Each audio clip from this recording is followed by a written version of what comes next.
across the 30. Good yardage after the catch. Is that play good for 30 and a first? First down. 14. Check. Check. Check. Hey, alert. Quick dash. Well, throw on first down with Wilson. Nowhere to escape, and he goes down. The sack by big number 98, Linval Joseph. So that complicates things a bit here. 18 yards to go now on second down. And we return, welcoming you back to Minneapolis.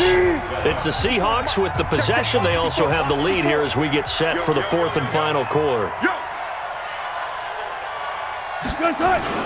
Throwing on second and long. Wilson steps away to his left. That's complete to Disley, the tight end. A gain there of 21 yards. Right there. 54 Mike. I'm coming for you. You mine. Tight dog. Oh, they'll try the sweep. It's Lockett with it. Call it a gain of 4 on first, and that'll make it second down. The fourth quarter here, they've got the lead. They want to keep it on the ground. That's what they're doing. Smart football. Keep the clock grinding, keep it going. But you got to figure now, they're going to see more people stacked up at the line of scrimmage as they try and bleed it out. From just shy of midfield, Wilson. And he can't get rid of it. He's taken down. The amount of sacks that they've absorbed in this game is absolutely extraordinary. Let's just face it. This offensive line, flat out, cannot handle this pass rush. It's been demonstrated time and time again. Third and long, it's Wilson. And that is intercepted on the sideline. Wait, no. They'll say no. It was caught out of bounds. So this is just an incompletion here. And with things looking pretty good on the scoreboard, they're going to keep the offense out there and go for it here on fourth.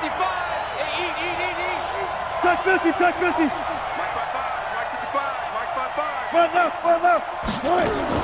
The Seahawks will go for it. It's Wilson. He sets to fire deep. And no, it's incomplete. Boy, it looked like he had it and dropped it. And the Vikings, they have the football now in excellent field position. Yellow. What you got, Heavy? Hey, zoom. Give me something. Here we go. 57. Mike, 57. Yellow. What's that? Trying to shake off the interception. He'll look to throw. And that will be incomplete. Would have been a big hitter if they had connected. Instead, it's second down. So second down and 10. Once again, they'll go from the 40. Mike 57. Hey, Foxtrot. 57's the Mike. 57's the Mike. Cousins. Dancing to his left. Now he'll let it go on the run. Deep. And this is intercepted. And that, no, bottled up. Fumble. It's out. It's loose. I'll call it luck or skill, whatever the case is. They're feeling good about just keeping the football there. Yeah, the biggest thing that they're calling it now, our ball. I mean, they don't care if it was luck or skill. Boy, the panic that jumps up in your chest when that ball's on the ground, whether you get it or your teammate gets it, just as long as you maintain possession, that's all you're looking for. They'll run for it with Cook. And he will take this one into the end zone for a Viking touchdown. Taking it in from a yard out as his guys are back within a single score. Bailey got the extra point, and now things get a bit more interesting here in this fourth quarter. Bailey now to kick it away after the touchdown. That'll be taken in the end zone. And he'll elect not to return this one, so they'll bring it out to the 25 on the touchback. Coming to the line here to begin their next drive, the Seahawks offense. After the touchdown we just saw, we have a brand new ball game. And now look at the situation. You've got plenty of time on the clock. Defensively, they have 3 timeouts. So do you run the football here or do you throw it? I think you have that full conversation with your offensive unit, and you tell them, here's the situation. They've got all their timeouts, so we are not going to play this conservatively. We've got to attack them. We've got to make them use those, gain the ground that we need in order to put this game away. If you think we're just going to run it 3 times and punt it, you got another thing coming. Yeah, and by the way, also the 2-minute warning in play, so essentially 4 timeouts left. They have to be aggressive here. 7 yards on the pickup there, and it'll leave them with a 2nd and 3. Brings up 2nd and 3. So they come up on 2nd down. If they can get another run like we just saw, would likely put an end to this thing. Now a give, right side. Carson, and he's going to have to protect the football and take his lumps here at this stage of the game as they stop him behind the line. The Vikings going to signal for their first of their timeouts as they get the stoppage with just over a minute to go in the game.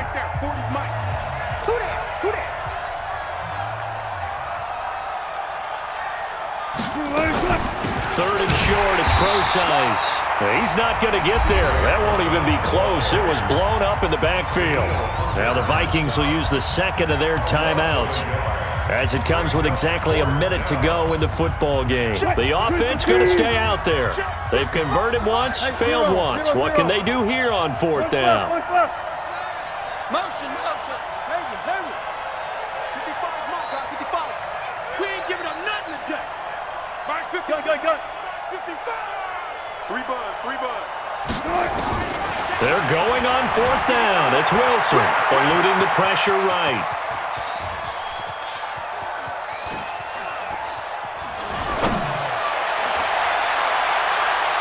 And that is incomplete. Pete Carroll rolled the dice, but it didn't work out. And the Vikings, they have the football now in excellent field position.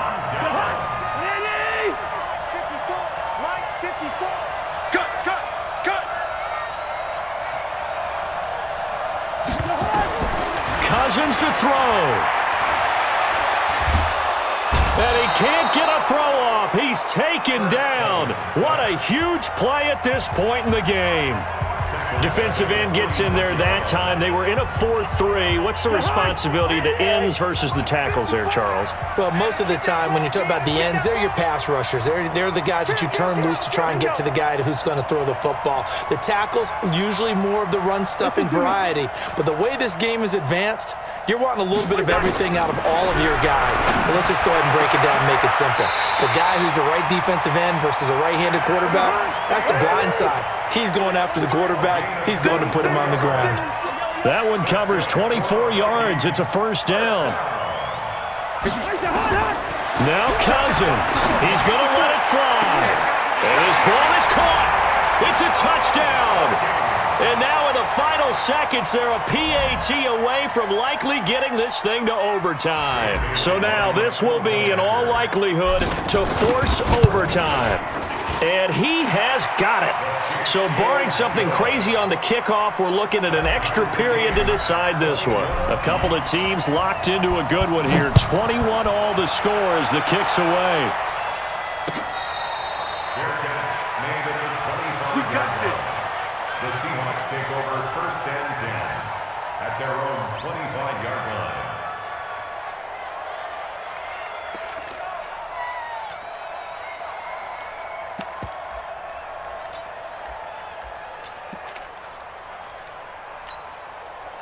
Coming to the line here to begin their next drive, the Seahawks offense. They have a little bit of time here to get into field goal range, not much. In a tie game, you don't want to do anything crazy, right? I agree with you on that one. Risk reward, okay? If you go for it, what is the absolute reward on this? But the risk is probably greater. Run the clock out, get to overtime, and try and win it there. All right, we'll see if they do just that. 1st down, Seahawks.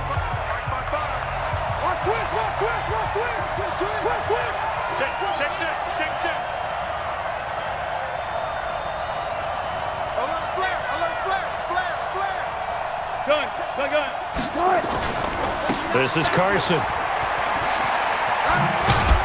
And the result here, a pickup of 8. Leaves them with 2 to go on 2nd down. And here in overtime, if the team that receives the ball scores a touchdown, it's over. If they don't...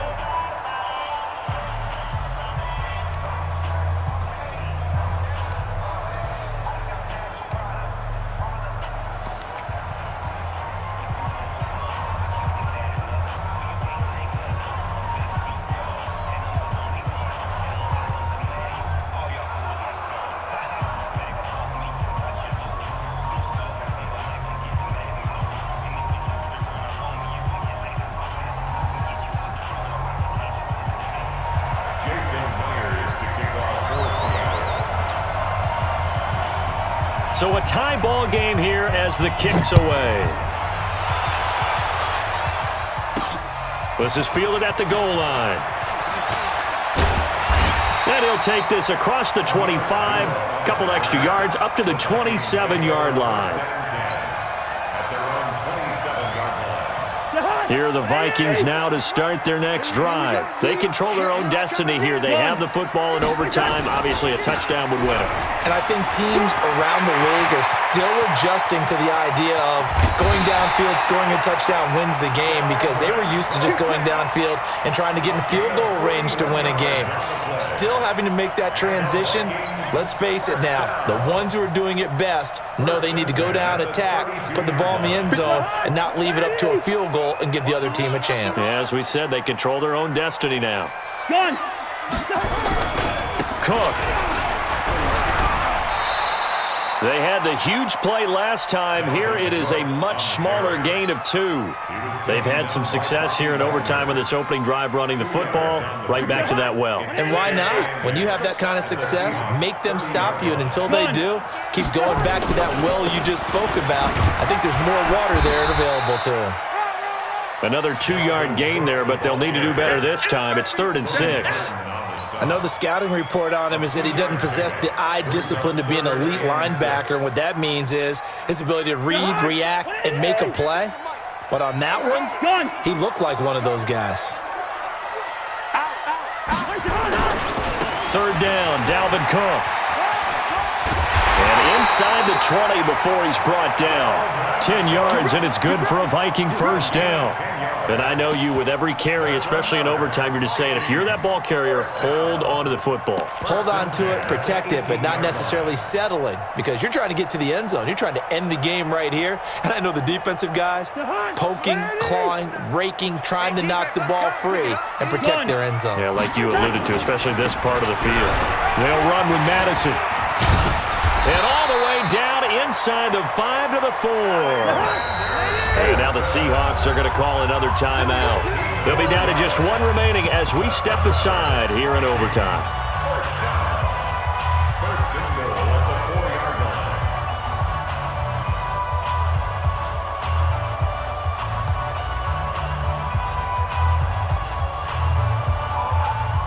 line. They come out with 1 back and 3 tight ends. Defense wins championships, man. Gun.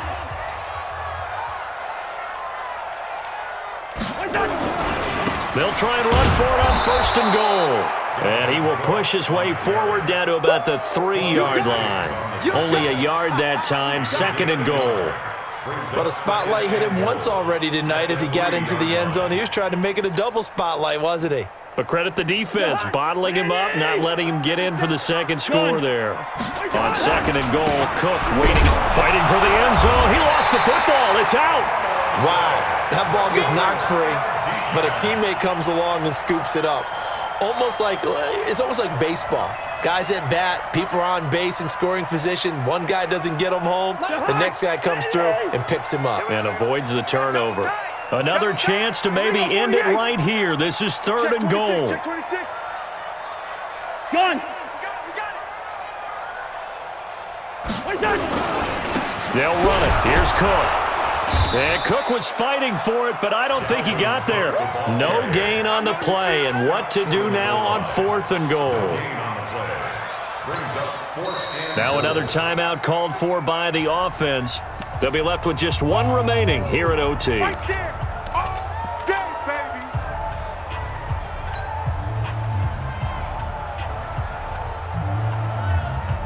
So they say forget the field goal in the lead. They're going for the win in OT here on 4th and goal. They'll run for it. Cook. And he's into the end zone for the touchdown and the game winner in OT. Partner, a great game that we got to see and making it extra special. Not only did I get 4 quarters with you in this one, I got some overtime, a little whipped cream on top. Look at you, trying to make this whole thing palatable. I just want you to pay for my meal later. You really just wanted 4 quarters, what you wanted. But how much fun was that? We had that type of a game.